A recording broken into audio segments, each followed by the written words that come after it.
Level 1.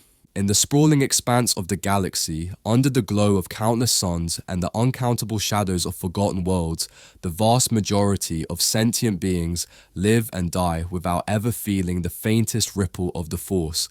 And while the Jedi archives might record these lives only in the most peripheral sense, they form the very foundation upon which galactic civilization stands, for without them there would be no republic, no empire, no fleets to command, no cities to govern, and no economies to sustain the vast interstellar web of trade and culture. These are the ordinary citizens, the freighter crews navigating hyperspace lanes by instinct and star charts, the traders haggling over spice prices on the dusty streets of Tatooine, the moisture farmers who greet each dawn with the hum of machinery and the smell of recycled air, the engineers who service hyperdrives in the bowels of Corellian shipyards, the miners who chip away at asteroid rock in the corporate sectors, all living lives untouched by the mystical energy field binding the galaxy together, their midichlorian count resting at or below 2,500 per cell, well beneath the threshold for even the most basic Force sensitivity, and to them the Force is not an intimate guiding presence but a distant myth. A strange religion whispered about in cantinas, or feared as the source of dark sorcery in less enlightened corners of the galaxy, yet their absence from the ranks of Force users does not render them powerless or irrelevant. Without the subtle pull of precognition or the enhanced agility granted to those attuned to the Force, these beings rely on repetition, discipline, and ingenuity, mastering arts and crafts through years of practice rather than sudden insight, honing instincts through experience rather than precognitive flashes, and in cantinas from Corellia to Ord Mantell, gamblers learn to read opponents through the twitch of an eyelid or the shift of a breathing pattern rather than the whisper of the Force. Soldiers in planetary defense forces drill endlessly until their bodies react by rote to battlefield chaos. Pilots like Lando Calrissian rely on mechanical precision, spatial awareness, and nerve rather than unseen guidance, and bounty hunters like Cad Bane, who, in canon, holds his own against Jedi adversaries through preparation, cunning, and technology, demonstrate that skill and strategy can compensate for the absence of Force-born advantages. Yet the limits are real and immutable, for a being in this category will never deflect a blaster bolt mid-flight, never leap the height of a starfighter, never sense an assassin's presence before the attack. Their awareness of danger bound by the five senses alone, making them vulnerable to threats a Jedi might detect instinctively, and in wartime, these limitations become even starker, as a Jedi can lead troops through ambushes sensing danger before it manifests, but the average soldier must rely on tactics, cover, and the hope that their armor will hold. And still, history proves that a lack of Force sensitivity does not equate to insignificance, for in canon we see Owen Lars, uncle to Luke Skywalker, utterly disconnected from the Force, yet instrumental in protecting the boy whose destiny would alter the galaxy, and Jango Fett, template for the clone army and one of the most skilled warriors of his time, fought Jedi toe-to-toe without any Force connection, his skill and technology allowing him to kill the likes of Jedi Master Coleman Treba in open combat, while his son, clone, really, Boba Fett, rose to infamy and survived encounters with some of the deadliest beings in the galaxy through sheer grit, cunning, and tactical mastery. The galaxy in canon also recognizes figures like Admiral Akbar, whose strategic brilliance during the Galactic Civil War turned battles like Endor into decisive victories without ever touching the Force, and Mon Mothma, whose political acumen and unshakable moral compass allowed her to rally systems into rebellion against the Empire.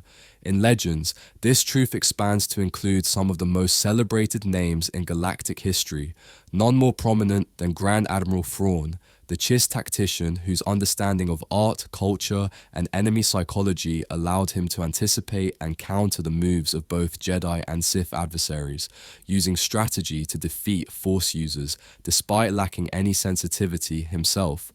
and Talon Carter, a smuggler and information broker, thrived in the dangerous shifting alliances of the New Republic era, wielding influence and intelligence networks like weapons. Even in the distant past, Legends tells of Mandalorian Neo-Crusaders, warriors who waged galaxy-spanning wars against the Jedi Order using nothing but disciplined martial culture, advanced technology, and strategic cunning, proving that a well-prepared, non-sensitive force could challenge even the most gifted of force wielders. And in the Mandalorian Wars, these tactics inflicted staggering losses on the Jedi until Revan and Malak, both Jedi, turned the tide. Other Legends figures such as Dash Rendar, a smuggler and pilot whose skill set rivaled that of Han Solo, and Soontir Fel, the greatest TIE fighter ace of his age, demonstrate that mastery of one's craft could elevate a non-sensitive into the annals of galactic legend. Even entire groups like the Antarian Rangers, allies of the Jedi during the Clone Wars era in Legends, dedicated themselves to working alongside Force users in dangerous missions despite lacking Force powers themselves. And organizations like the Mandalorians, present in both canon and legends, epitomize the non-sensitive warrior ideal, crafting an entire culture around countering Force abilities through specialized armor, weaponry, and tactics designed to exploit the physical vulnerabilities of Jedi and Sith, their creed and technology acting as the great equalizer in a galaxy where the Force is otherwise the supreme advantage. Yet beyond warfare, non-sensitives have shaped history through politics, exploration, science, and commerce, from hyperlane explorers like Gossam navigators mapping safe routes through the unknown regions to scientists like Rafe Sienna in Legends, who designed starships and weapons that altered the balance of galactic power, and in canon, the engineers of the Mon Calamari shipyards, whose vessels became the backbone of the Rebel Alliance's fleet. What unites these figures is an ability to thrive without the Force's guidance, to act decisively without the whisper of unseen futures in their minds, to innovate and adapt without supernatural reflexes, and in some ways, to enjoy a freedom denied to the most sensitive Jedi and Sith, for they are not haunted by visions, not burdened by the constant weight of destiny, and not targeted for recruitment or destruction simply because of their biology. In both canon and legends, the Jedi often regard such beings with respect for their resilience and skill, while the Sith may underestimate them, a mistake that has cost many Dark Lords dearly. In the end, level 1 Force sensitivity is not about weakness, but about existing outside the current of the Force while still navigating the same galaxy as those who wield it. And perhaps, in their quiet detachment, there is a kind of strength. For when the great duels of Jedi and Sith end and the dust settles over battlefields, it is often these billions of unsung beings who rebuild, repopulate, and keep the galaxy turning, their legacy written not in the violent surges of the Force, but in the enduring, steady rhythm of survival. Level 2. In the second tier of Force sensitivity, the currents of the Force are present but faint, like a distant melody carried on the wind, half heard yet subtly influential, and while most who inhabit this range of 5,000 to 6,000 midichlorians per cell never consciously recognize the source of their unusual talents, the truth is that the Force brushes against them often enough to nudge their lives in subtle but measurable ways, manifesting in instinctive flashes of awareness, slightly sharper reflexes, or a sense of timing that borders on the uncanny, yet rarely developing into anything overtly supernatural. This category is far more common than the average citizen might think, for scattered throughout the galaxy are pilots, diplomats, soldiers, and artists whose success is quietly aided by a sensitivity they will never name. And while the Jedi Order did not generally recruit from this tier during the Republic's height, they did note such individuals in their archives, recognizing that under certain conditions and with intensive training, they could, in theory, learn to wield basic Force abilities, though the returns on such training were often limited compared to higher tier sensitives. In canon, the most famous representative of this tier is Han Solo, the Corellian smuggler turned rebel hero, who by all accounts never believed in the Force and scoffed openly at the Jedi during his early association with Luke Skywalker and Princess Leia Organa.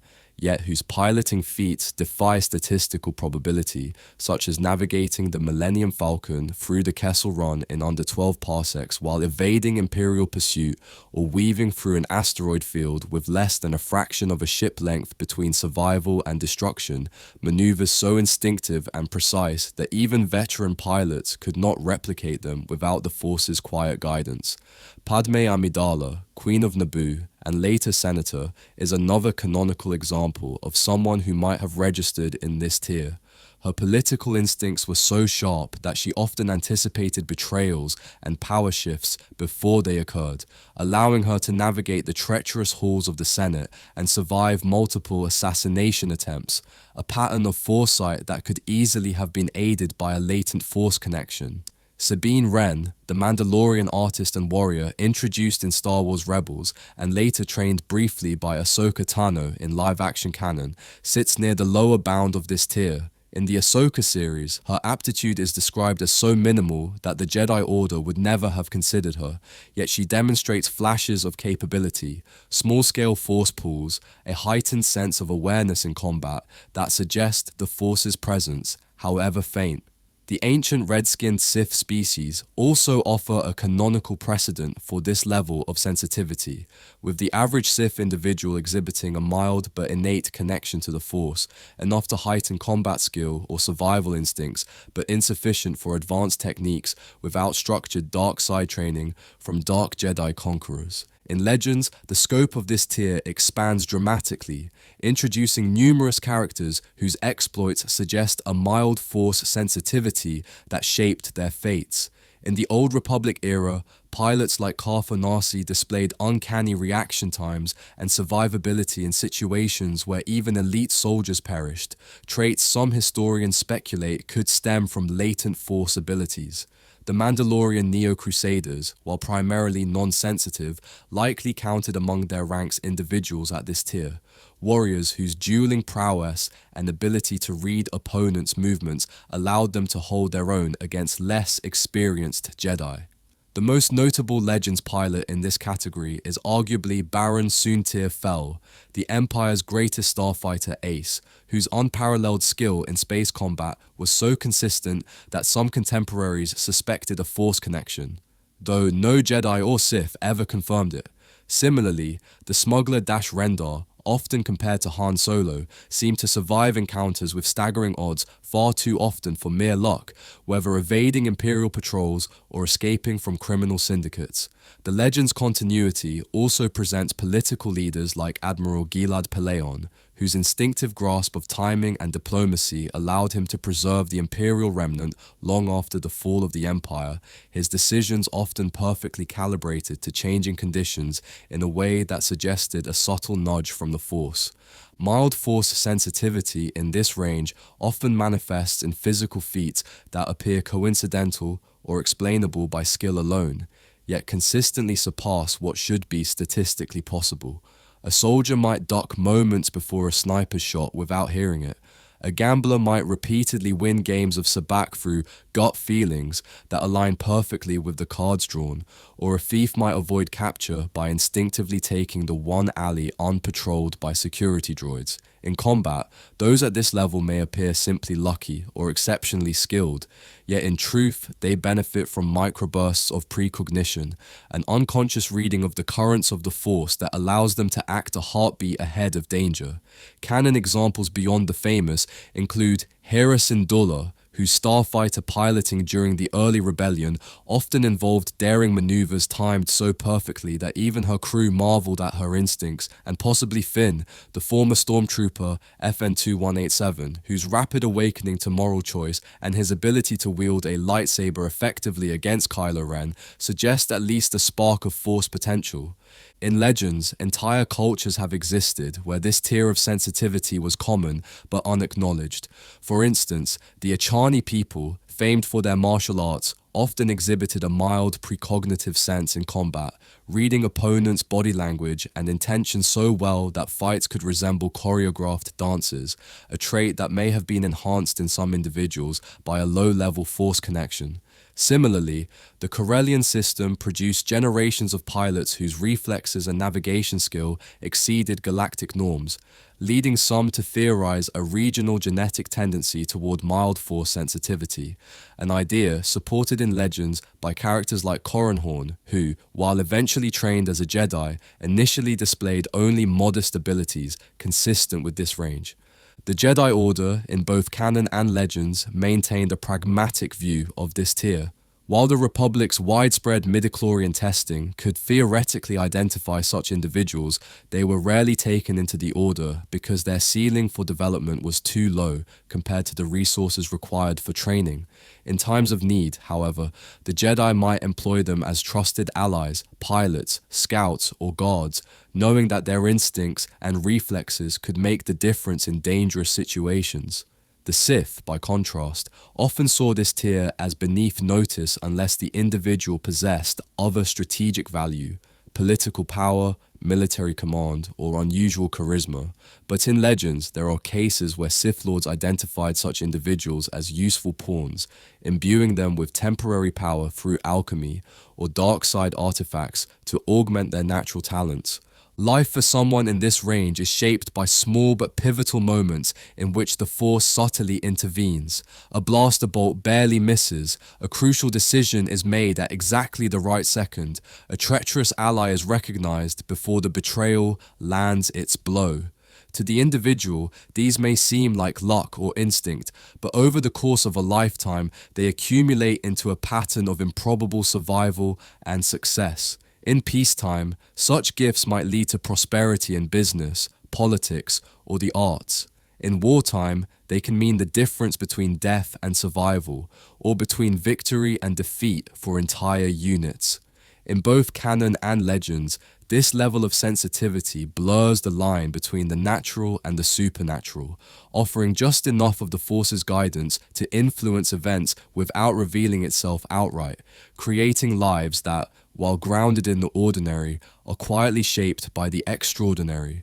In exploring the broader galactic history of Level 2 Force sensitivity, it becomes clear that while this range rarely produces figures remembered for raw power, it often produces those remembered for their uncanny impact, the kind of people who, with just enough connection to the Force to tip the scales in their favor, can survive crises that destroy those around them and influence outcomes far greater than their personal abilities would suggest. In canon, the role of the smuggler and rogue archetype often fits this mold.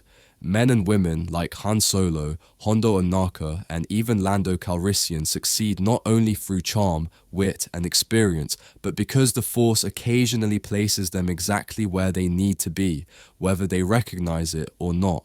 Hondo, for example, survives multiple betrayals, pirate raids, and military actions that should have ended his career, often by slipping away a moment before danger closes in, his timing almost too perfect to be pure coincidence.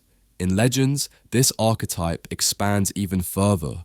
Characters like Morax Terrikhorn, a smuggler and businesswoman married to Jedi Corran, repeatedly navigate dangerous political and criminal landscapes without ever wielding the Force directly, yet benefiting from an awareness and adaptability that borders on precognition, especially when dealing with treacherous underworld figures.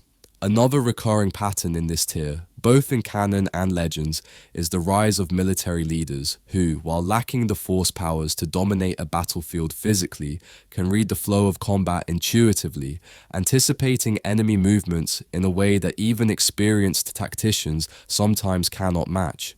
In canon, Hera Syndulla embodies this in her leadership of the Ghost Crew and later the Phoenix Squadron, her split-second decisions in battle repeatedly saving her people.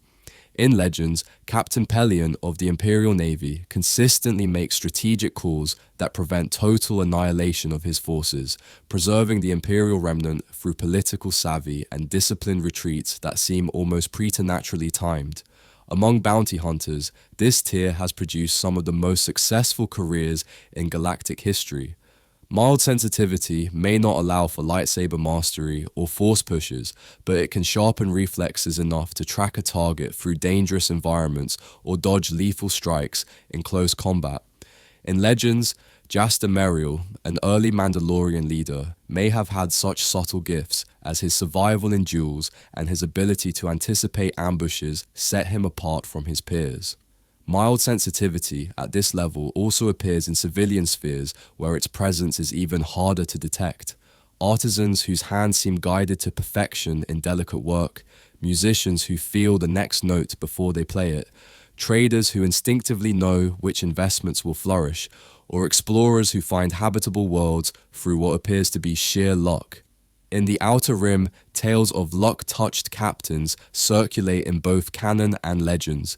Spacers who have been through dozens of hyperspace jumps into unknown territory without losing their ships to hidden gravity wells or micro-asteroid fields, their crews swearing that fate itself seems to clear their path.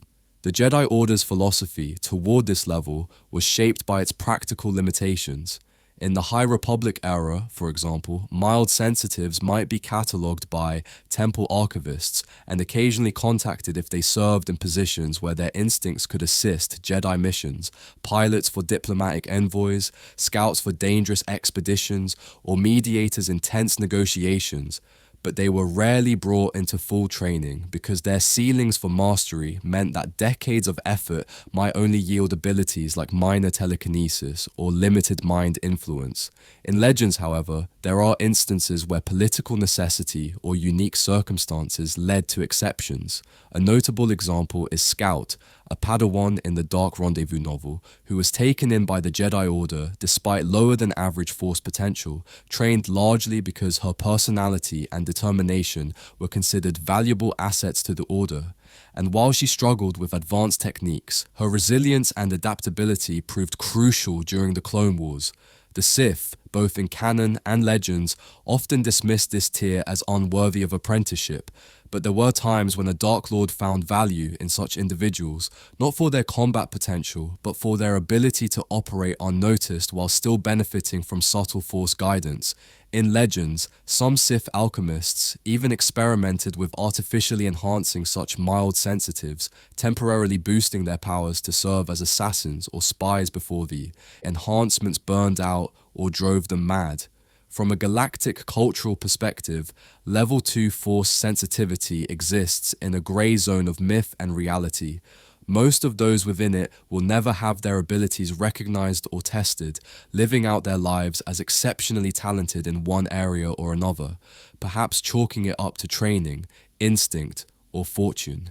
Yet when historians in both canon and legends examine the improbable survival stories, the streaks of seemingly impossible victories, and the uncanny knack for being in the right place at the right time, they often find a pattern, one explained not by luck alone, but by the faint touch of the Force on lives that will never fully comprehend its presence. And in this subtle, almost invisible way, Level 2 sensitives have shaped the galaxy as surely as the Jedi and Sith, their contributions quieter, their influence hidden in the folds of history, but no less real for being unspoken. Level 3. At around 8 to 9,000 midichlorians per cell, a being stands at the threshold where the Force is no longer an occasional, barely perceived whisper, but a steady presence in daily life. A subtle pressure on the senses that shapes reflexes, enhances perception, and at times presents fleeting images of what has yet to happen. This is the minimum range at which the Jedi Order, during the height of the Galactic Republic, would consider a child for formal training, for at this level the Force can be deliberately accessed and manipulated with proper instruction, though the ceiling for advancement is lower than in the tiers above. In canon, such individuals were typically discovered through the Republic's midichlorian screening program, where blood samples taken during routine medical checks, often in infancy, were analyzed, and any counts 3 or 4 times above the galactic average were flagged for Jedi review. When a Jedi recruiter arrived, they might find a child already showing instinctive signs of their gift, catching objects without looking, sensing someone's presence before they entered a room, avoiding danger without realizing why. Yet the Jedi knew that while this range allowed for real and trainable Force use, it also imposed natural limits. Knights and masters with higher counts could learn advanced telekinesis, battle precognition, and esoteric Force techniques more quickly, and sustain them longer, while those in the 8 to 9,000 range often had to focus their careers on more specialized or supportive roles. Many began training in the temple as initiates, learning lightsaber basics, meditation, and the foundational skills of telekinesis and sensory enhancement, but a significant number plateaued before the Padawan stage, their connection to the Force strong enough to be useful but not to master the more taxing abilities required of knights. These individuals were often placed in the Jedi Service Corps, an essential but less glamorous branch of the Order, encompassing the Agricultural Corps, where they used the Force to accelerate plant growth and heal devastated ecosystems, the Medical Corps, where their abilities amplified healing techniques, the Exploration Corps, mapping uncharted worlds and sensing danger on alien terrain, and the Educational Corps, training younglings in history and philosophy. In canon, Jocasta Nu, the Jedi Temple's chief librarian during the final years of the Republic, likely fell within this range. Her combat ability was limited, but her encyclopedic knowledge and her ability to sense the significance of artifacts and historical shifts made her invaluable to the preservation of Jedi heritage. The ranks of the Imperial Inquisitors, formed from fallen Jedi after Order 66, also contained many at this tier. Force users strong enough to intimidate and hunt survivors, but unable to match the prowess of high-tier Jedi Knights or Sith Lords. The fifth brother and the seventh sister, seen in Star Wars Rebels, struggled when facing opponents with higher potential, relying on numbers, cunning, and technology to compensate.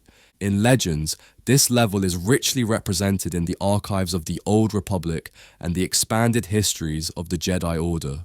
The Jedi Service Corps existed here as well, and many stories describe Agricorps members posted to Outer Rim worlds where their talents could make the difference between famine and survival for entire populations. Legends also depicts Jedi who, despite low counts, achieved remarkable things through persistence and creativity. In Michael Reeves's MedStar novels, Barriss Offee operates in Warzone medical units. Her healing skills, both natural and force-assisted, providing as much value to the war effort as a frontline commander.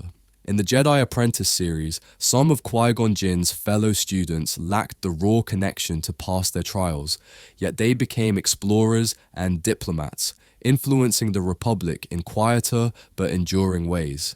The Old Republic era also records Jedi Guardians with modest midichlorian counts who nonetheless fought valiantly in major conflicts like the Mandalorian Wars, using teamwork and tactical planning to offset their inability to wield the most devastating Force powers. Combat for a level 3 sensitive can be a double-edged sword. Their connection to the Force grants them the ability to anticipate attacks, deflect blaster bolts, and execute Force-assisted leaps. But sustaining such maneuvers is draining, and prolonged duels with high-tier opponents will quickly expose the limits of their reserves. In canon, this is why the Jedi rarely assigned such individuals to missions where the likelihood of encountering a Sith Lord or elite darkside adept was high. Instead, they thrived in squad leadership, reconnaissance, and support roles where their abilities could shine without being overtaxed. In Legends, tales abound of Jedi at this level, using guile and the environment to triumph over stronger foes, luring them into traps, collapsing structures to separate them, or using terrain to limit an opponent's mobility. The Sith perspective on this tier varied by era. In canon, Sidious viewed Force users in this range as tools, dangerous enough to be useful but not threatening enough to rival him, thus making them perfect for Inquisitor roles. In Legends, Sith Lords sometimes trained such individuals as enforcers, knowing their limited potential made them dependent on their masters, or experimented with rituals and alchemy to artificially boost their abilities, though such enhancements often came at great physical or mental cost. Day-to-day life for someone in this range, untrained by the Jedi or Sith, can be markedly different from the average citizens. Their reflexes might allow them to excel as starfighter pilots, bounty hunters, or duelists, their danger sense keeping them alive in situations where others would perish. They might have dreams or sudden impressions that lead them to make life-changing decisions, steering them toward opportunities or away from disasters. In rural worlds, such abilities might earn them a reputation for uncanny luck or the touch of the spirits. In urban centers, they might rise in competitive fields seemingly through talent alone, never knowing the Force had a hand in their success. From the Jedi archives, both in canon and legends, one truth emerges. Level 3 sensitives are the backbone of many Force traditions, not as luminous as the prodigies or as fearsome as the Dark Lords, but indispensable as keepers of peace, healers of worlds, guides through the unknown, and defenders of the vulnerable. They are proof that greatness in the Force is not measured solely by raw power, but also by the skill, courage, and wisdom with which one uses what they have. And though the galaxy may not remember their names as it does Yoda or Skywalker, the stability of countless systems has rested on their shoulders, their quiet service leaving ripples in history that endure long after the grand battles have faded into legend.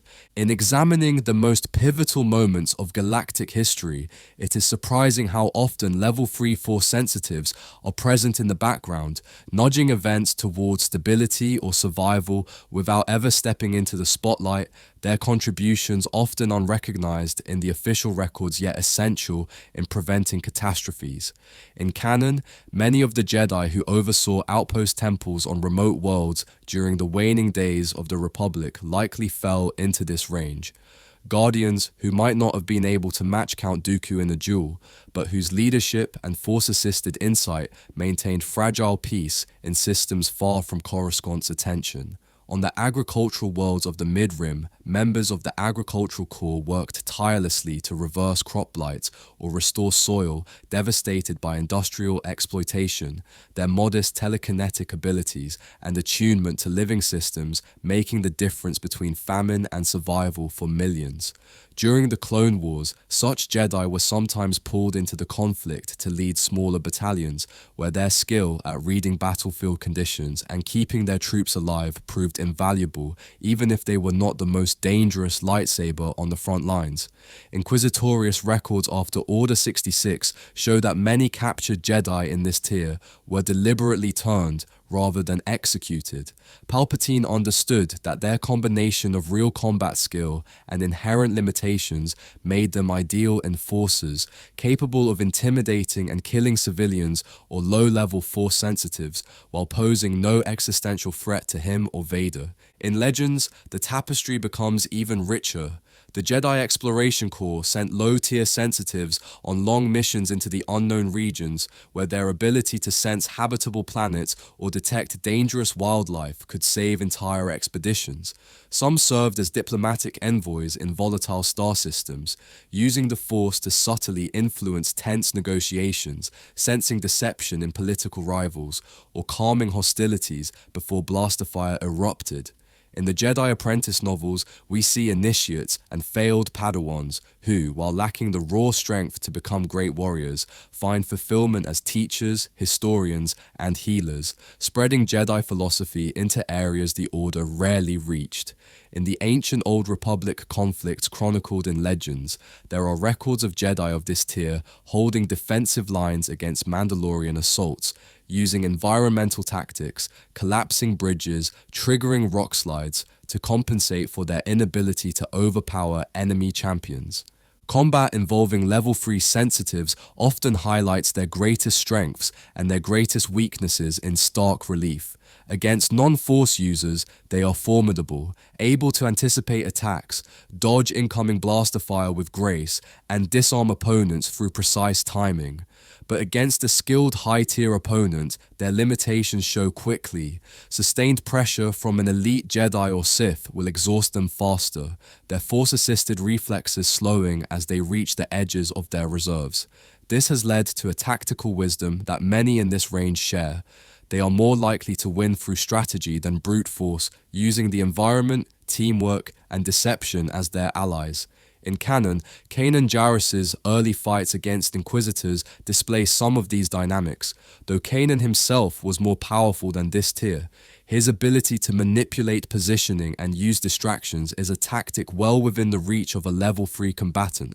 In Legends, figures like Jedi Master Foam survived battles against stronger Sith assassins by fighting on their own terms, never meeting strength head-on but eroding the opponent's advantage with guile.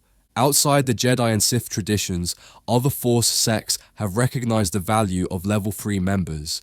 In Legends, the Barandu sages of Doran often recruited Keldor sensitives with modest counts, training them as seers and advisors to their people, while the Matukai, a physical discipline-focused tradition, valued such individuals for their balance of force awareness and physical skill. Even the Night Sisters of Dathomir, both in canon and legends, occasionally trained witches with lower potential in support magic, potion brewing, and environmental manipulation rather than in direct magical combat. Perhaps the most fascinating aspect of this tier is its representation of the working class of Force users, individuals for whom the Force is not a destiny-shaping prophecy, but a tool to enhance their chosen vocation. In canon, this might be a temple archivist who senses exactly where a needed holocron has been misplaced, or a planetary ranger who feels the presence of predators before they appear. In Legends, there are countless examples.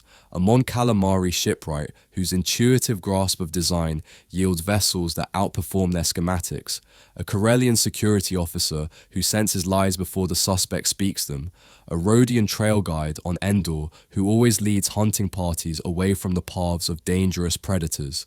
These lives may seem mundane compared to the galaxy's great heroes and villains, but without them, the infrastructure of the galaxy's civilizations and the reach of the Force itself would be greatly diminished. For the Jedi Order, level 3 sensitives embodied a form of humility in service. They were the ones who taught younglings the basics of lightsaber drills, who managed supply logistics for temple missions, who mediated disputes between farming villages on backwater worlds without drawing a blade. They were the protectors who stayed behind to defend refugees when the Order's champions left to fight wars. And while history rarely records their names, both in canon and legends, their quiet contributions were often the linchpins on which survival turned. Thus, level 3 Force sensitivity stands as a reminder that the Force, while often celebrated in its most spectacular expressions, is just as vital in its gentlest manifestations. These individuals may never perform the galaxy-shaping feats of Yoda or Sidious, but in the aggregate, their steady, disciplined application of the Force has kept the galaxy alive through centuries of upheaval.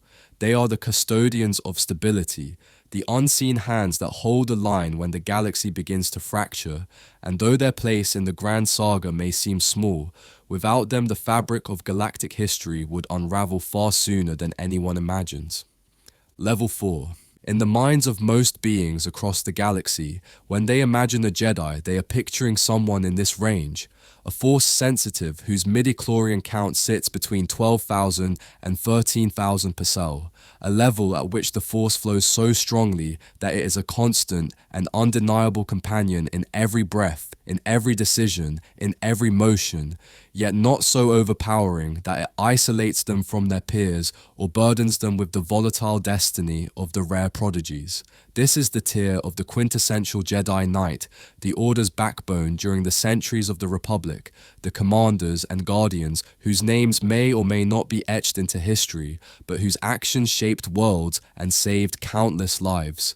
In canon, it is here we find figures like Obi-Wan Kenobi, whose measured temperament and mastery of lightsaber form 3, Soresu, allowed him to fight defensively for extended periods, wearing down even opponents of vastly higher raw potential, most famously in his victory over Anakin Skywalker on Mustafar, where discipline and tactical reading of his opponent overcame a midichlorian disparity of staggering magnitude. Jedi like Kit Fisto, with his amphibious heritage and mastery of Form 1, Shi-Cho, combined natural gifts with Force-assisted reflexes to dominate in environments that would hinder others, his agility and adaptability making him a valuable general in the Clone Wars. Ki-Adi-Mundi, the Syrian Jedi Council member, balanced the responsibilities of military leadership with diplomacy, often commanding clone battalions in dangerous campaigns on Outer Rim worlds. Ahsoka Tano, during her time as Anakin's Padawan, operated in this tier by the latter stages of the Clone Wars. Her skill in dual-wielding lightsabers and her finely tuned danger sense allowing her to defeat enemies like the Magistrate Morgan Elsbeth years later, long after she had left the Jedi Order. In Legends, this range includes many High Council members and prominent knights from various eras. During the High Republic era, masters like Skier and Indira Stokes fit this profile. Powerful, respected, but not among the most gifted in raw midichlorian count. In the prequel era's Legends material, Quinlan Vos, before undergoing dark side trials, was often placed in this range, using psychometry and investigative skill in ways that leveraged his Force connection without relying on overwhelming physical dominance. Jedi Council members such as Adi Gallia and Eefkoff in Legends canon similarly fall here, excelling in leadership, battlefield command, and diplomacy. In the Old Republic era, knights like Ven Zallo embodied this tier, stalwart defenders of the Jedi Temple who could match Sith warriors blow for blow in skill, if not in the absolute fury of the Force's uppermost extremes. What distinguishes this tier in practice is the balance of ability and sustainability. These Jedi can engage in prolonged combat without significant drop in performance, deflecting blaster fire from squads of opponents, holding off multiple melee attackers, and executing force-assisted leaps and sprints repeatedly without collapsing from exhaustion. They can maintain complex force abilities, such as battle meditation at a localized scale or sustained telekinetic control of multiple objects, without breaking concentration in the heat of battle. This makes them ideal field leaders. During the Clone Wars in canon, Jedi at this level were entrusted with command of entire clone legions, integrating their Force awareness into real-time tactical decisions that often meant the difference between a decisive Republic victory and devastating losses. In Legends, the Jedi of this tier often commanded fleets or planetary defense campaigns, coordinating with other Jedi generals in operations spanning multiple systems. From a philosophical standpoint, these Jedi also tended to embody the Jedi Code in its most functional form. They were not burdened with the intense scrutiny and pressure placed upon prodigies like Anakin Skywalker, yet they were powerful enough to earn the respect of their peers and the trust of the Republic's leaders. In peacetime, they mediated disputes between planetary governments, represented the Order in the Senate, and oversaw training of the next generation of Padawans. Many eventually ascended to the Jedi High Council, not because they were the strongest in raw power, but because they had demonstrated decades of sound judgment, compassion, and resilience. The Sith, in both canon and legends, respected and feared this tier. A Jedi of this level could be a serious threat to all but the most powerful Dark Lords, particularly if the fight took place on favorable terrain or if the Jedi could dictate the flow of combat. Sith assassins in Legends were often trained specifically to find ways to ambush or overwhelm such Jedi before they could bring their full skill to bear, knowing that in a fair fight, the outcome was far from certain. In day-to-day life, a Force sensitive at this level lives in constant communion with the Force. The hum of awareness is always present. They can feel the emotions of others in the room without looking, anticipate the movement of crowds, sense the tension before a blaster fight erupts. This awareness shapes not just combat, but diplomacy, teaching, and exploration. In canon, Obi-Wan's ability to sense the undercurrents in a conversation allowed him to unravel deceptions by politicians and criminal leaders alike. In Legends, Jedi like Plo Koon were known for their ability to detect subtle shifts in the Force during peacekeeping missions, adjusting their approach before a conflict could ignite. Ultimately, level 4 Force sensitivity represents the Jedi ideal, not in legend or prophecy, but in practice. These are the knights and masters who stand between the galaxy and chaos, who lead from the front in battle and from a place of compassion in peace. They may not match the explosive potential of the rare prodigies, but they do not need to. Their mastery of their abilities, combined with their discipline, makes them among the most reliable and versatile protectors in the galaxy. In both canon and legends, the health and stability of the Jedi Order has always depended more on the consistent excellence of this tier than on the occasional brilliance of its brightest stars. and when the Order has been at its strongest, it was because its ranks were filled with Jedi of this caliber, steady, wise, and ready to act wherever the galaxy called them. In battle, level 4 Force sensitives display a synthesis of skill, endurance, and judgment that makes them some of the most reliable combatants the galaxy has ever seen. In canon, Obi-Wan Kenobi's defense of the Theed Palace during the Naboo crisis alongside Qui-Gon, Jinn demonstrated his capacity to adapt under pressure, holding back waves of droid forces and dueling the Sith apprentice Darth Maul with calculated precision. During the Clone Wars, Kit Fisto's campaigns in aquatic environments like Mon Cala showcased how this tier could maximize environmental advantages, moving with inhuman speed underwater while still reading the flow of battle through the Force. Ki-Adi-Mundi's leadership during the Second Battle of Geonosis exemplified the ability to coordinate large-scale troop movements in the midst of chaotic combat, using the Force to anticipate separatist maneuvers and hold key positions under overwhelming fire. Ahsoka Tano's performance on Mandalore against Maul, though she did not fully match his raw power, demonstrated the tactical awareness and agility characteristic of this range, using her mobility and the environment to survive and press the attack without succumbing to overextension. In Legends, this tier offers some of the most storied campaigns in Jedi military history. Jedi General Ram Kota, from the Force Unleashed Legends continuity, commanded militia forces during the Clone Wars without the use of clone troopers, relying on his strong but not prodigious Force connection and exceptional strategic mind to hold his own against separatist armies. During the Great Sith War, Jedi like Nomi Sunrider, before she fully unlocked her potential, operated at a level that could hold back Sith forces, protect allies, and lead large groups without the overwhelming strain such actions placed on lower tiers. The Jedi Civil War saw knights like Cartha Narsi's Jedi allies fight in boarding actions against Sith warships, cutting through hardened troops while maintaining control of corridors under heavy fire. In the High Republic Legends material, Jedi such as Elzar Mann, whose experimental use of the Force sometimes bordered on the reckless, could channel enough battle meditation to unify groups of Jedi and Republic defenders against pirate armadas or Nihil raiders, yet still needed to pace themselves to avoid exhausting their reserves. Tactically, level 4 combatants excel at sustained engagements where endurance and adaptability matter as much as sheer striking power.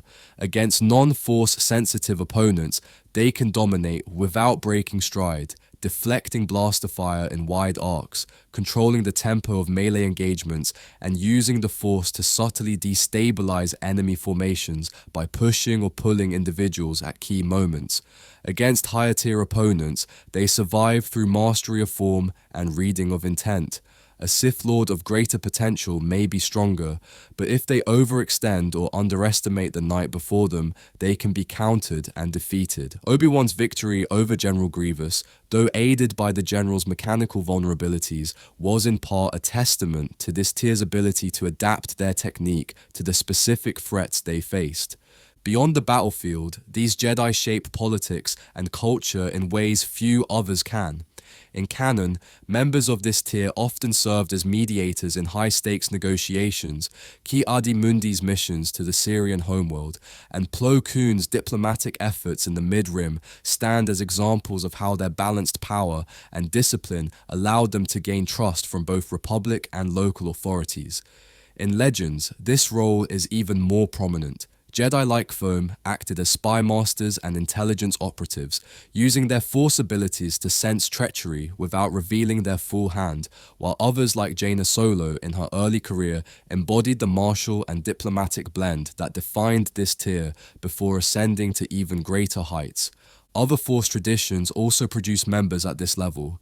In Legends, the Gensarai, an order blending Jedi and Sith philosophies, counted warriors whose midichlorian counts placed them here, using armor and martial arts to augment their already formidable Force abilities.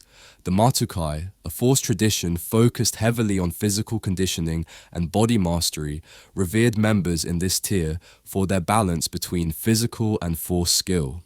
In canon, The Guardians of the Wills, while not Force wielders in the traditional sense, sometimes included individuals with a connection strong enough to rival a trained knight in awareness and instinct, though without lightsaber training. From the Sith perspective, Level 4 adversaries demanded caution. In both canon and legends, Sith Lords understood that these Jedi could not be taken lightly, especially if well positioned or supported by allies. As such, Sith operations often involved luring such Jedi into traps or using assassins and massed forces to neutralize them before they could rally defenders. In Legends, Darth Malgus respected opponents of this caliber enough to dedicate significant resources to eliminating them early in campaigns, knowing they could rally resistance movements that might otherwise crumble. Daily life for a level 4 Force sensitive is a continuous balancing act between service and self-mastery. They spend hours each day in meditation and training, honing both their martial skills and their connection to the Force, but they also take on the duties of mentorship, diplomacy, and governance within the Order. In times of peace, they might preside over Jedi trials, investigate disturbances in the Force, or oversee the construction of new temples. In times of war, they are on the front lines, directing troops, engaging enemy commanders, and ensuring civilian protection. This duality, warrior and peacekeeper, defines their role and makes them the most visible representatives of the Jedi ideal to the galaxy at large. In both canon and legends, the stability of the Jedi Order and the Republic has often depended more on this tier than on the rare prodigies above them. They are the reliable constant, the ones who endure when the galaxy tilts toward chaos, the Jedi whose names may not be written in every history book, but whose presence in key moments prevented countless tragedies. Their mastery of the Force is complete enough to inspire awe, their discipline strong enough to earn trust, and their versatility great enough to meet nearly any challenge the galaxy can throw at them. Rare Force prodigies. In the hierarchy of Force sensitivity, there exists a rarefied tier between 14,000 and 16,000 midichlorians per cell, a level at which the Force does not merely enhance a being's abilities, but suffuses their every action with a depth and immediacy that places them far above even the most capable Jedi Knights. This is the realm of the prodigies, those who learn complex Force techniques in weeks where others require years, who can sustain advanced abilities in the heat of battle without exhaustion, and whose instincts are honed to a razor's edge by a connection so deep it is almost second nature to shape the Force at will. In canon, two names dominate this range: Count Dooku and Mace Windu. Dooku, trained by Yoda himself, entered the Order with a natural elegance and precision in his movements that set him apart from his peers, and his estimated count of around 14,000 midichlorians allowed him to master Form 2, Makashi, to a level of perfection unmatched in his era. In combat, his economy of motion and ability to anticipate an opponent's attack made him deadly against even seasoned Jedi, and his defection to the Sith only sharpened his edge as he added powers such as Force Lightning to his arsenal, wielding them with surgical control. Mace Windu, whose count hovered near 16,000, the natural ceiling for most species, was equally formidable but took a different path, creating the seventh lightsaber form, Vapad, which channeled the darkness of an opponent and his own inner shadow into controlled feedback loops of combat energy. This technique was so dangerous that only someone with Windu's willpower and Force connection could wield it without succumbing to the dark side. In his duel with Darth Sidious, Mace not only held his own, but arguably overpowered the Sith Lord, demonstrating the peak of what this tier could achieve in single combat against even the most dangerous adversaries in the galaxy. In Legends, the list of prodigies in this range grows, spanning millennia of galactic history. Revan, the Jedi Knight turned Sith Lord, turned redeemed hero of the Old Republic, likely sat in this range before his fall. His tactical brilliance in both the Mandalorian Wars and the Jedi Civil War, combined with a mastery of both light and dark side powers to create a being whose influence reshaped the galaxy multiple times. Galen Marek, known as Starkiller, the secret apprentice of Darth Vader in the Legends Force Unleashed storyline, was another whose connection and training placed him near the upper edge of this tier. Capable of feats like pulling a Star Destroyer from orbit and surviving against multiple Jedi simultaneously, his raw destructive capability was matched only by his instability and conflicted loyalties. Satele Shan, Grand Master of the Jedi Order during the Old Republic era, wielded her connection with such skill that she could shatter Sith battle lines with a single force wave or sustain protective barriers around her troops while dueling Sith champions. Darth Malgus, the ruthless enforcer of the Sith Empire in the Old Republic, demonstrated this tier's capacity for endurance and sheer force of will, fighting through injuries that would have incapacitated lesser beings while continuing to command entire battlefronts. What life feels like at this level is something few can comprehend. The Force is not a separate sense to be consciously called upon. It is as constant as sight or hearing, a perpetual flood of impressions, warnings, and possibilities. Prodigies in this range walk into a room and feel every emotional current, every potential point of conflict, every object they could move or manipulate without so much as lifting a hand. Their reflexes are instantaneous. They can deflect a blaster bolt fired from behind without turning, leap from street level to a rooftop in a single bound, or anticipate an opponent's strike before their muscles even tense. In battle, they can hold the Force's augmentations for entire campaigns, fighting at peak speed and strength from the first engagement of the day to the last, without the drop in precision or awareness that lesser Force users experience after prolonged exertion. Canon history shows how the Jedi Order treated such prodigies, with awe but also with caution. Mace Windu was elevated to the Council early, his mastery of Varpad recognized as both a vital asset and a potential risk if misused. Dooku was regarded as one of the finest duelists in Order history, but became disillusioned with the Republic's corruption, a disillusionment the Sith exploited to turn his talents to their cause. The Order understood that those in this range had both the capacity to be its greatest defenders and its most dangerous traitors, for the combination of high power and high intellect could breed pride, and pride was often the first step toward the dark side. In Legends, this caution is echoed. Revan's fall and redemption demonstrated the volatility of such potential when combined with strong personal convictions. Starkiller's conflicted loyalty between Vader and his own conscience made him an unpredictable and dangerous force. Darth Malgus's rebellion against the Sith Empire's leadership showed how even the most disciplined warrior could be driven to reshape galactic politics to fit his vision. The Sith, for their part, prized apprentices in this range, strong enough to challenge nearly anyone they might face, but not so overwhelming as to threaten the Master before their training and loyalty were cemented. In combat, prodigies at this level can bend the flow of battle around themselves. Mace Windu's duel with Sidious in Canon is a perfect example of using mastery of form, deep connection, and mental fortitude to dictate the terms of a fight. In Legends, Revan's strategies during the Battle of Malachor V combined force-enhanced command with devastating tactics like the mass shadow generator, reshaping the physical battlefield itself to secure victory. Starkiller's ability to hurl massive debris, tear apart starship hulls, and overwhelm multiple enemies shows the raw offensive capacity possible here, though often at the cost of fine control. Other Force traditions also produced beings in this tier. In Legends, the Night Sisters occasionally birthed witches whose power rivaled Jedi prodigies. Zalem and Gefzerian are examples, capable of dominating entire clans and holding their own against Jedi Masters. The Barando sages of Doran in rare generations produced seers whose midichlorian counts allowed visions and foresight of extraordinary clarity, shaping Keldor society for centuries. Yet for all their power, prodigies in this range are not invincible. The historical record in both canon and legends contains many examples of such beings falling to numbers, to cunning, or to the treachery of those they underestimated.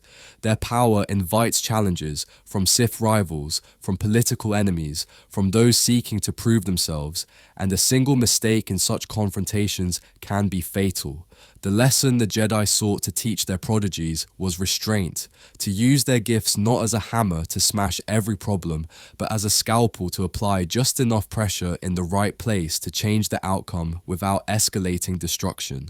Some, like Mace Windu and Satele Shan, internalized this lesson and left legacies of stability and leadership.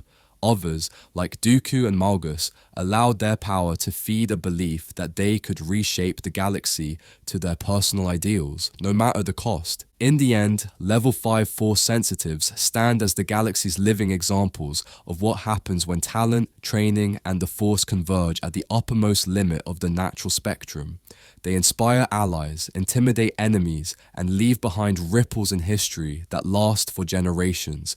And whether their names are remembered as heroes or villains, their mark on the galaxy is always deep, decisive, and impossible to ignore.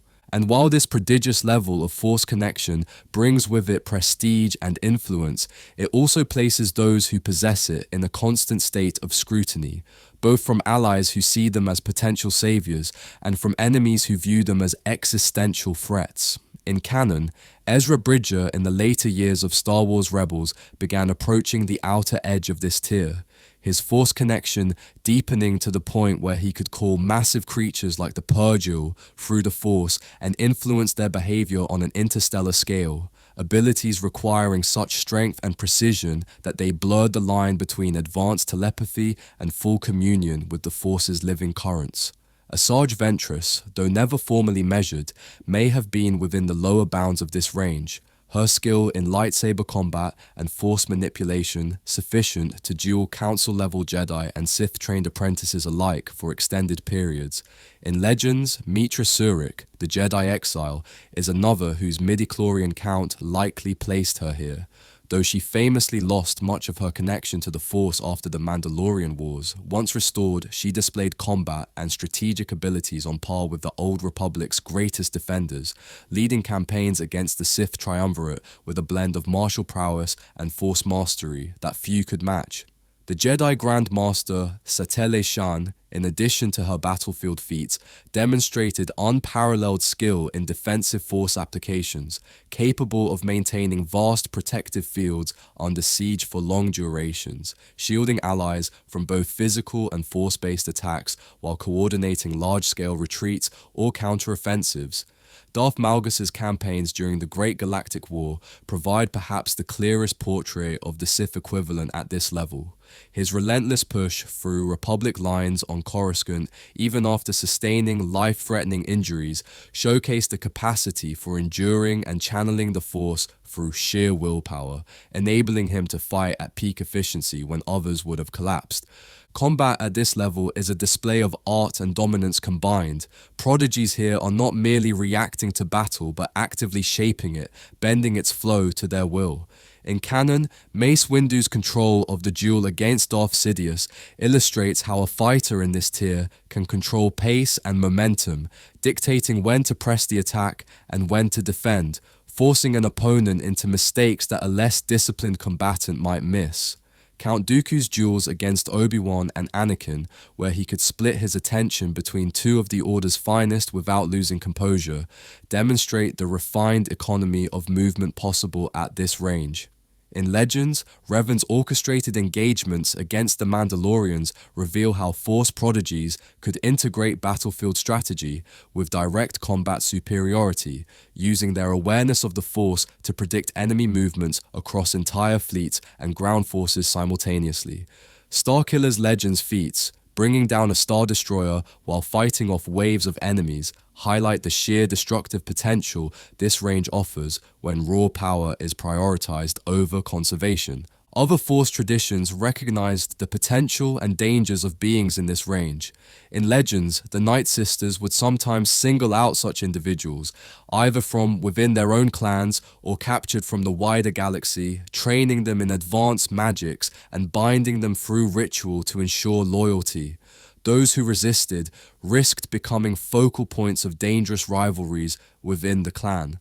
The Gensarai valued this level of strength for its balance, strong enough to wield both light and dark techniques effectively, yet still able to blend into the galaxy without drawing the immediate fear reserved for legendary tier beings. The Matukai revered such prodigies as near-perfect fusions of body and force, individuals who could push the limits of physicality while still maintaining deep attunement to the Force's currents. Yet the psychological burden of this level of connection should not be underestimated. In both canon and legends, many prodigies faced isolation from peers, who either idolized them or feared them. The constant awareness of danger, the instinct to take control of situations because they could see the best course of action, and the weight of expectation often pushed them toward arrogance or detachment. For some, like Mace Windu, this awareness was tempered by an unwavering moral center. For others, like Dooku, it became a source of disillusionment that made the seductive clarity of the dark side seem more appealing than the compromises of Jedi politics. In Legends, Darth Malgus's belief in a merit-based, unflinching Sith empire was in part a reaction to his frustration with weaker leaders manipulating galactic fate despite lacking his connection and discipline. In the end, this tier represents the razor's edge between mastery and hubris, between being the galaxy's shield and becoming its conqueror. Those who walk it with discipline and humility, like Satele Shan or Mace Windu, leave legacies of stability and leadership. Those who give in to pride or ambition, like Dooku, Revan in his Sith years, or Starkiller in his darker moments, become forces of upheaval whose influence reshapes galactic history in ways that endure for centuries. Whether in canon or legends, their presence on the battlefield or in the council chamber changes the calculus of every decision, for those in the presence of such prodigies know instinctively that they are standing before one of the rarest and most consequential manifestations of the Force the galaxy will ever see. Legendary tier above 20,000 midichlorians. At the absolute summit of Force sensitivity lies a category so rare that across the entire recorded history of the galaxy, only a handful of beings have ever occupied it, their midichlorian count exceeding 20,000 per cell, placing them far beyond even the most gifted masters of the Jedi or the most feared lords of the Sith. This is the realm of the legendary, where the Force does not merely enhance or guide, but saturates every fiber of existence, making the individual a living nexus whose presence can alter the balance between light and dark on a galactic scale. In canon, no figure stands higher than Anakin Skywalker, whose unprecedented 27,000 midichlorians marked him as the chosen one of prophecy, conceived not by natural means, but through the direct will of the Force itself. Even as a child slave on Tatooine, Anakin displayed abilities that defied comprehension, winning pod races against experienced pilots despite never having finished one before, intuitively repairing and piloting complex machinery, and sensing events before they occurred. When Qui-Gon Jinn brought him to the Jedi Temple, the Council sensed not only his potential, but the volatility that could accompany it, and though his training brought his talents to dazzling heights, piloting starfighters into impossible victories, surviving encounters with Sith Lords and separatist war machines, it also amplified his deep emotional attachments, a flaw that Darth Sidious would exploit to bring about his fall to the dark side. As Darth Vader, even diminished in body by catastrophic injury, Anakin's connection to the Force made him one of the most feared beings in the galaxy, crushing insurgencies, hunting Jedi survivors, and reshaping galactic history through sheer will. Yoda, with a count near 20,000, represents the other side of the legendary coin, a being whose 9 centuries of life were spent in disciplined mastery of the Force, whose lightsaber duels against Count Dooku and Darth Sidious proved his physical agility and combat skill, but whose greatest strength lay in his wisdom, diplomacy, and ability to influence the course of events with subtlety rather than brute power. Darth Sidious himself, estimated at around 20,000 midichlorians, embodied the dark side at its most insidious, concealing his presence from the Jedi for decades, manipulating the fall of the Republic from within, and when he chose to strike openly, unleashing Force lightning capable of killing in an instant and matching multiple Jedi Masters in combat simultaneously. Luke Skywalker, though his exact midichlorian count is unknown, belongs in this echelon by virtue of both lineage and demonstrated feats. In the years after the Battle of Endor, he rebuilt the Jedi Order from scattered fragments, sought out ancient knowledge, and performed acts of mastery such as projecting his image across the galaxy to confront Kylo Ren, an effort so taxing it cost him his life, yet inspired the galaxy's oppressed to rise. Rey, the granddaughter of Palpatine, with training compressed into mere months, demonstrated immediate parity with Kylo Ren, resisted the mental domination of Snoke, and channeled the combined strength of past Jedi to destroy the resurrected Emperor, feats suggesting potential near the top of the scale. Grogu, though still a child, exhibits abilities, healing mortal wounds, shielding allies from lethal attacks, subduing beasts far larger than himself, that in one so young hint at a staggering connection to the Force, his future limited only by the training he receives. In Legends, this category expands to include figures of almost mythical stature. Darth Vitiate, the Sith Emperor of the Old Republic era, possessed a connection so overwhelming that he could dominate the minds of entire populations, drain the life force from planets, and extend his life for over a millennium. Darth Nihilus, though his exact midichlorian count is unknown, became a wound in the Force itself, feeding on the life energy of worlds to sustain his existence. Mother Talzin of the Night Sisters wielded a form of Force magic that, in Legends, allowed her to manipulate matter and energy on a planetary scale, rivaling even the greatest Jedi and Sith in raw potency. Abeloth, an immortal being tied to the Wands of Mortis, wielded power so vast it took the combined might of Luke Skywalker and the Force-sensitive Sith, Lord Darth Krayt, to challenge her.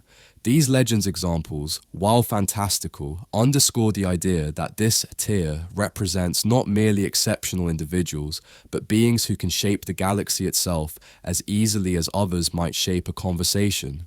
Living at this level of connection is to exist in constant communion with the Force. Every moment is infused with impressions of the past, present, and possible futures. Every movement guided by an awareness so deep, it blurs the line between conscious decision and instinct. Legendary tier Force users can perceive threats before they fully form, manipulate matter and energy on scales that terrify those who witness it, and influence the thoughts and emotions of others with effortless subtlety or overwhelming dominance. In combat, they are not bound by the same limits as others. Anakin Skywalker could outfly squadrons in starfighter combat while simultaneously engaging in lightsaber duels. Yoda could evade and counter opponents twice his size with speed and agility sustained over long engagements. Sidious could launch attacks faster than the eye could follow, and Luke could project his presence across the galaxy to alter the course of battles he was not physically present for. The Jedi and Sith treat beings of this magnitude with a mix of reverence, fear, and strategic calculation. In canon, the Jedi Council debated for years over how to handle Anakin's training, aware that his potential could fulfill the prophecy or destroy the Order. In Legends, the discovery of a prodigy in this range could trigger political shifts within the Order, as factions vied for influence over their path. The Sith often sought to either control or eliminate such beings. Sidious engineered Anakin's fall precisely to secure such a weapon for himself, while in Legends, Darth Bane ensured that the rule of two would concentrate the Sith's greatest power into as few hands as possible, preventing the rise of uncontrolled rivals. The danger of this level of connection is that it magnifies not only ability, but every strength and flaw of the individual. The same intensity that allows for feats of unmatched heroism can also feed pride, anger, and obsession. Anakin's fear of loss drove him to betray the Jedi. Sidious's hunger for power drove him to overreach. Even Yoda, for all his wisdom, failed to see the dark side's rise under his watch. In Legends, Vitiate's immortality became a prison of endless hunger. Nihilus's power consumed his identity, and Abeloth's boundless influence drove her to madness. Ultimately, the legendary tier is less about numbers than about the scale of impact. These are the beings whose choices reshape the galaxy's destiny, whose victories or defeats determine the balance of light and dark for generations. In both canon and legends, they are the rare convergence of biology, will, and circumstance that the Force itself seems to select for its greatest trials. Whether their names are spoken in reverence or fear, their existence proves that the Force, in its infinite mystery, sometimes creates vessels so powerful that the fate of trillions can pivot on their next breath. And yet, for all their power, those within the legendary tier walk a path of isolation as much as influence, for the scale at which they perceive and interact with the Force often distances them from those they protect or command. In canon, Palpatine's decades-long deception, masking his presence so completely that even Yoda and Mace Windu could not sense the darkness standing before them, demonstrates not just political cunning, but a Force control so refined that it could hide an ocean of dark energy beneath a placid surface. His ability to foresee and manipulate galactic events years in advance was not merely strategy, it was the application of legendary-level precognition, sensing possibilities in the currents of the Force and subtly steering them toward his desired outcome. Grogu, still only a child in the years after the fall of the Republic, has already exhibited moments that hint at what such a connection might become if fully realized.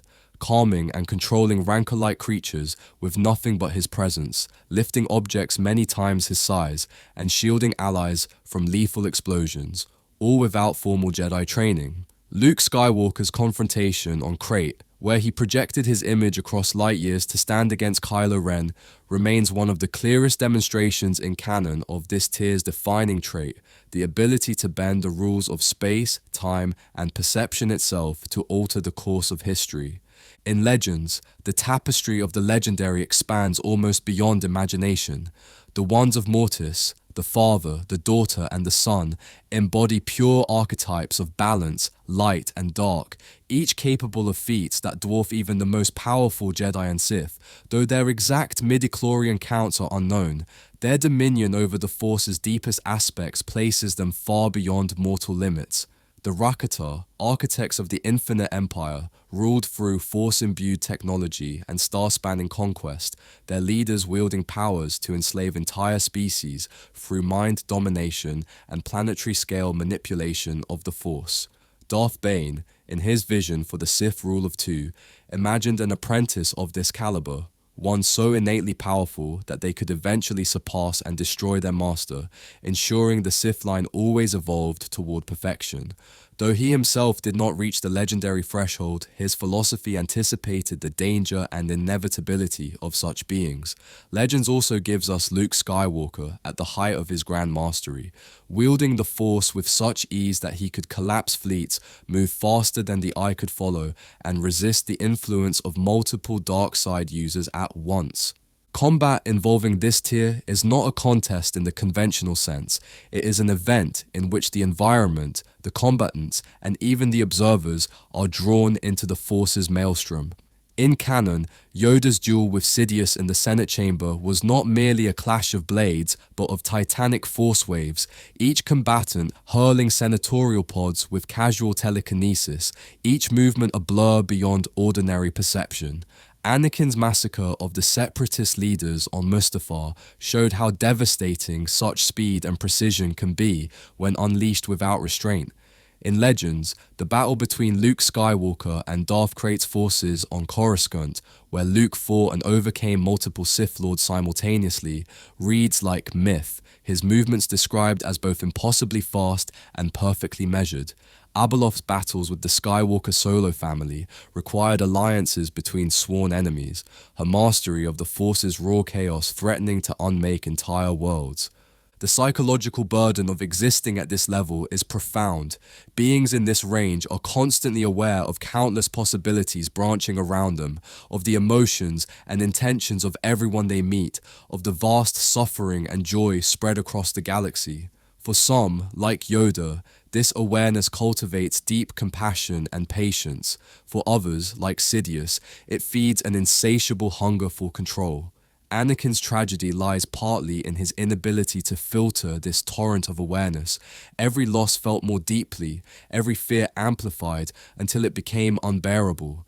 In Legends, Darth Vitiat's immortality became an eternity of cold detachment, his sense of connection to individual lives eroding under the weight of millennia.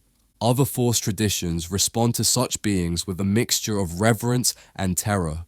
In canon, the Guardians of the Wills saw Chirrut Imwe, though not legendary himself, as a vessel for the Force's will. One can imagine their reaction to meeting a truly legendary tier Jedi. In Legends, the Night Sisters might seek to bind such a being through ritual magic, either to wield their power for the clan or to keep it from destroying them. Entire civilizations have altered their course to avoid provoking someone at this level. The infinite empire of the Rakata fell in part because their legendary leaders were eventually consumed by their own power, and the galaxy conspired to prevent their resurgence. Ultimately, this tier is defined not just by the scale of what can be done, but by the permanence of its impact. Every action, whether a strike in battle, a whispered word in negotiation, or the decision to stay a hand, ripples outward to shape the galaxy's future. In both canon and legends, these beings are the pivot points of history. The Jedi and Sith orders rise and fall around them, empires crumble or endure based on their choices, and the balance between light and dark tips with each breath they take. They are the Force's greatest gamble, vessels of nearly limitless potential whose legacy is determined as much by their character as by their power. And in the annals of galactic history, their stories are told not as mere chronicles, but as myths, cautionary tales, and inspirations for every generation that follows.